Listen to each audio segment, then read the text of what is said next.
అందరికీ నమస్కారం.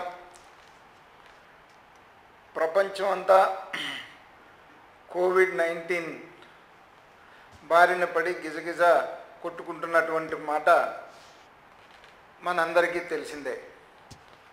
కానీ ముందు చూపున్నటువంటి నాయకుడిగా భారతదేశ ప్రజల పట్ల, పేద బడుగు వర్గాల పట్ల అభిమానం ఉన్నటువంటి నాయకుడిగా క్షేత్రస్థాయి నుండి అనేక కష్ట నష్టాలకు ఓర్చి స్వయం కృషితో ఎదిగినటువంటి నాయకుడిగా దేశంలో ప్రతి పేదవాడి యొక్క స్థితిగతులు తెలిసినటువంటి నాయకుడిగా మరి కోవిడ్-19 దృష్టిలో పెట్టుకొని మార్చి 25వ తారీఖు నుండి మన భారతదేశంలో లాక్డౌన్ అనౌన్స్ చేసినటువంటి మాట అందరికీ తెలిసిందే. మొట్టమొదటిసారిగా 21 రోజులు, తర్వాత 19 రోజులు, తర్వాత 17 రోజులు థర్డ్ ఫేజ్ లాక్డౌన్లో మనం అందరం కూడా ఉన్నాం. భారతదేశం తీసుకున్నటువంటి చర్యల వల్ల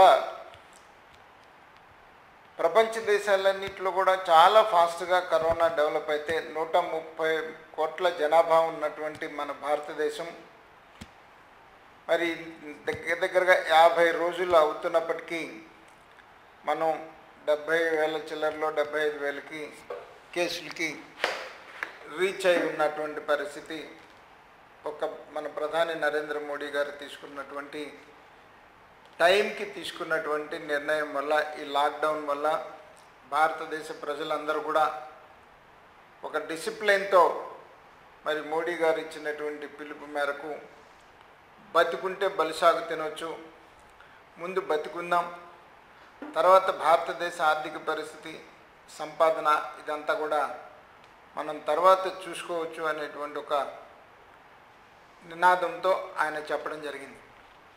ఏదో చెప్పి ప్రజల్ని మీ బ్రతుకు మీరు చూసుకోమని చెప్పేసి అనలే. ఎందుకంటే ప్రజల యొక్క కష్ట నష్టాలు తెలిసినటువంటి వ్యక్తిగా ఫస్ట్ ఫేజ్ లాక్డౌన్ అనౌన్స్ చేసినప్పుడే ప్రధానమంత్రి గరీబ్ కళ్యాణ్ ప్యాకేజ్ కింద 1,70,000 కోట్ల రూపాయలు ప్యాకేజ్ అనౌన్స్ చేసి ఈ దేశంలో ఉన్నటువంటి ప్రతి పేదవాడికి కూడా అనేక రూపాల్లో బియ్యం, కందిపప్పు, పెన్షన్సు, అలాగే కార్మికులకి పిఎఫ్ విషయంలోనైతేనేమి, భవన నిర్మాణ కార్మికులకి అయితేనేమి, ఓల్డేజ్ పీపుల్కి కానీ, అలాగే మరి ఫిజికల్లీ హ్యాండిక్యాప్ ఉన్నటువంటి వారికి కానీ, వితంతువులకు కానీ వీళ్ళందరికీ పెన్షన్ విషయంలోనైతేనేమి మరి అనేక రకాలుగా చాలా మైన్యూట్గా ఆలోచన చేసి 1,70,000 కోట్ల రూపాయల ప్యాకేజీతో పాటు అనేక రకాలైనటువంటి ఇన్సెంటివ్స్ పరిశ్రమలకి, ట్యాక్స్ పేయర్స్కి, చిన్న మధ్యతరహా పరిశ్రమలకి అనేక రకాలైనటువంటి ఇన్సెంటివ్స్ మరి ఇవ్వటం జరిగింది. ఆ రోజున ఈ 1,70,000 కోట్ల రూపాయల ఈ గరీబ్ కళ్యాణ్ యోజన, ప్రధానమంత్రి గరీబ్ కళ్యాణ్ యోజన దాంతో పాటు ఈ ఇన్సెంటివ్స్ అన్నితో కలుపుకుంటే 4 లక్షల కోట్ల రూపాయల ప్యాకేజ్ ఇవ్వటం జరిగింది. ఏదో ప్రభుత్వ పరంగా ప్యాకేజ్ అనౌన్స్ చేసి రాష్ట్ర ప్రభుత్వాలకి పంపిస్తున్నామని చెప్పేసి చేతులు దులుపుకోలే. కానీ రాష్ట్ర ప్రభుత్వాలు చాలా వరకు కూడా కేంద్ర ప్రభుత్వం ఇచ్చినటువంటి నిధుల్ని డైవర్ట్ చేస్తున్నాయి అనేటువంటిది ఒక ఆలోచనతో భారతీయ జనతా పార్టీ కార్యకర్తలకి ఒక కార్యక్రమం, ఒక బాధ్యత, ప్రతి వాళ్ళు కూడా ఒక బాధ్యత ఇవ్వటం జరిగింది.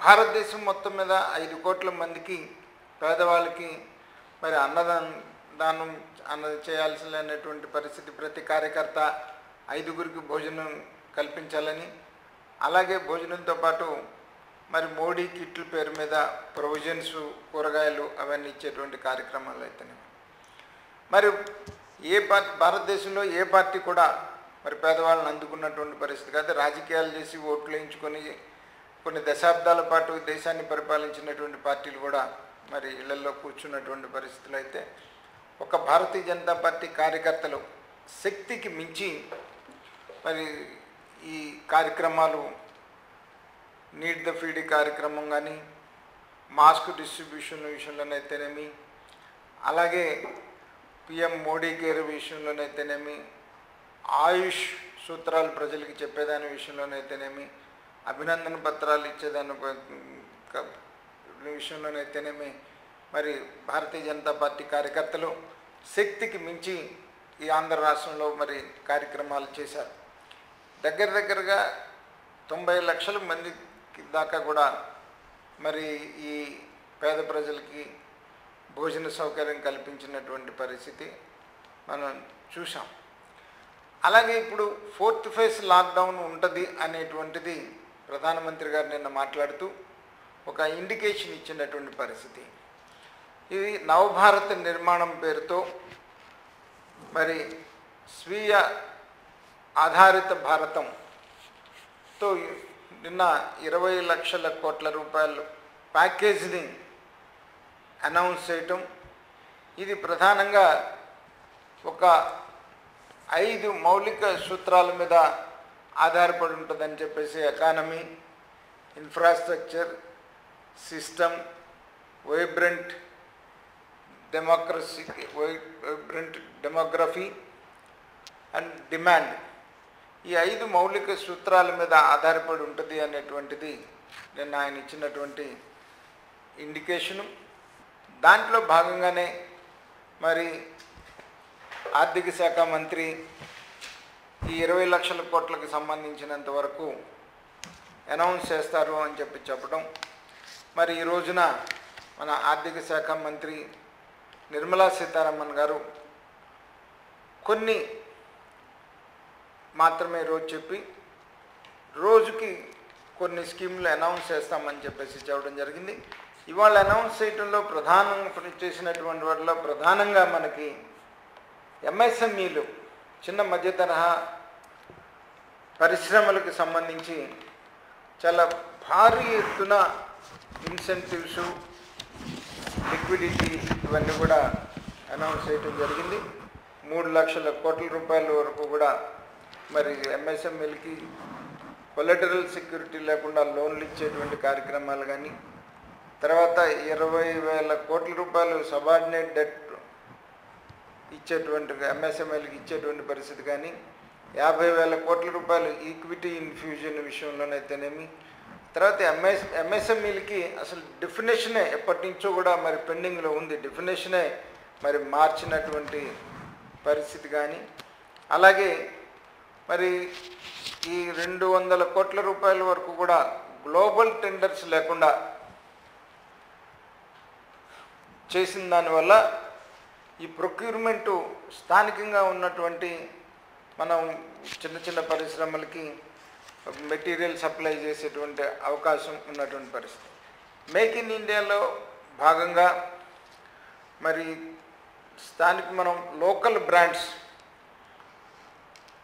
బ్రాండ్స్ ఎక్కువ వాడాలి. మన చేనేత వృత్తులు కానీ, అట్లాగే చేతి వృత్తులు పని వాళ్ళకి మన ప్రాంతంలో తయారైనటువంటి మన గ్రామాల్లో తయారైనటువంటి ప్రోడక్ట్స్ని ఎక్కువగా ఎంకరేజ్ చేయాలని, ఎక్కడి నుంచి బయట వస్తువులు ఏది కూడా విదేశీ వస్తువులు ఏది కూడా మనం కొనకూడదని మన వస్తువులను మనమే కొనాలని చెప్పేసి ఈ ఎంఎస్ఎంఈలకి చాలా చేయూతనిచ్చినటువంటి, ఇవాళ భారతదేశంలో ఉన్నటువంటి చిన్న మధ్య తరహా పారిశ్రామికులకి మోడీ గారు ఒక దేవుళ్ళలా కనపడుతున్నటువంటి పరిస్థితి. ఇందాక ఒక జర్నలిస్ట్ మాట్లాడుతూ నాతో చెప్పినటువంటి పరిస్థితి, అసలు ఈ ఇండస్ట్రియలిస్టులు దేవుళ్ళలాగా కొలుస్తున్నటువంటి పరిస్థితి ఉంది అనేటువంటి మాట. అలాగే ఇంతకుముందు మనం ఈ అనౌన్స్ చేసినటువంటి ఈ ప్రధానమంత్రి గరీబ్ కళ్యాణ్ యోజనలో అనౌన్స్ చేసినటువంటి ప్రావిడెంట్ ఫండ్ ఏదైతే ఉందో మరి ఎంప్లాయీ షేర్ 12% కేంద్ర ప్రభుత్వం భరాయిస్తుంది అనేటువంటిది 3 months వరకు, మరొక 3 months ఎక్స్టెండ్ చేయటం, అది కూడా కాకుండా 12% నుంచి 10%కి అవకాశం ఇచ్చినటువంటి పరిస్థితి ప్రైవేట్ పరిశ్రమలకు వీటన్నిటికీ కూడా చేసినటువంటి పరిస్థితి. అలాగే నాన్ బ్యాంకింగ్ ఫైనాన్షియల్ ఇన్స్టిట్యూషన్స్ కూడా అనేక రకాలైనటువంటి ఇన్సెంటివ్స్ ఇవ్వడం జరిగింది. దీనివల్ల భారతదేశం ఆర్థికంగా అభివృద్ధి చెంది మనకు ముందు మనకు లోకల్గా గ్రామీణ ప్రాంతాల్లో ఉన్నటువంటి చిన్న కుటీర పరిశ్రమలు విపరీతంగా మరి అభివృద్ధి చెందేటువంటి అవకాశం ఉన్నటువంటి పరిస్థితి. ఇంతకుముందు మనకు అనౌన్స్ చేసినటువంటి ఈ ప్యాకేజీలో 1,70,000 కోట్ల ప్యాకేజీలో మరి రైతులకు ఏదైతే మనం ప్రధానమంత్రి కిసాన్ యోజన కింద ఇచ్చేటువంటి 2,000 రూపాయలు అకౌంట్లో వేయటం జరిగింది. అలాగే మనం 1,000 రూపాయలు పెన్షన్దారులకు 1,000 రూపాయలు ఇవన్నీ కూడా ఇవ్వటం జరిగింది. మళ్ళీ రేపు నిర్మలా సీతారామన్ గారు అనౌన్స్ చేసేటువంటి పథకాల్లో అనేక స్కీములు ఉంటాయని చెప్పేసి ఈ దేశంలో ఉన్నటువంటి పేద బడుగు వర్గాల యొక్క క్షేమాన్ని, సంక్షేమాన్ని, దేశ అభివృద్ధిని, అవినీతి రహిత పరిపాలనని ఒక భారతీయ జనతా పార్టీకే సాధ్యం అని చెప్పేసి నేను ఈ సందర్భంగా ప్రతి ఒక్కరికి తెలియజేస్తూ, మనం స్వీయ నియంత్రణ ఇక ముందు వచ్చేటువంటి దాంట్లో ప్రభుత్వం లాక్డౌన్ అనౌన్స్ చేస్తూ ఉంది.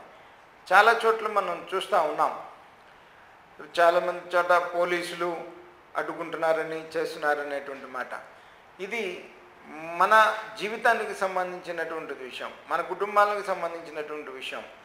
దీన్ని మనంతట మన స్వీయ నియంత్రణ మనం సోషల్ డిస్టెన్స్ పాటిస్తూనే, ఫేస్ కవర్స్ పెట్టుకుంటూనే, జాగ్రత్తగా ఉంటూనే, ప్రభుత్వం విధించినటువంటి నిబంధనలను పాటిస్తూనే మనం ఆరోగ్యంగా ఉందాం అందరం అని చెప్పేసి ఈ సందర్భంగా ప్రతి ఒక్కరిని కోరుతున్నాను. భారత్ మాతాకి జై. Subscribe to our channel by clicking the subscribe button. Click the bell button and enjoy the latest uploads from our channel.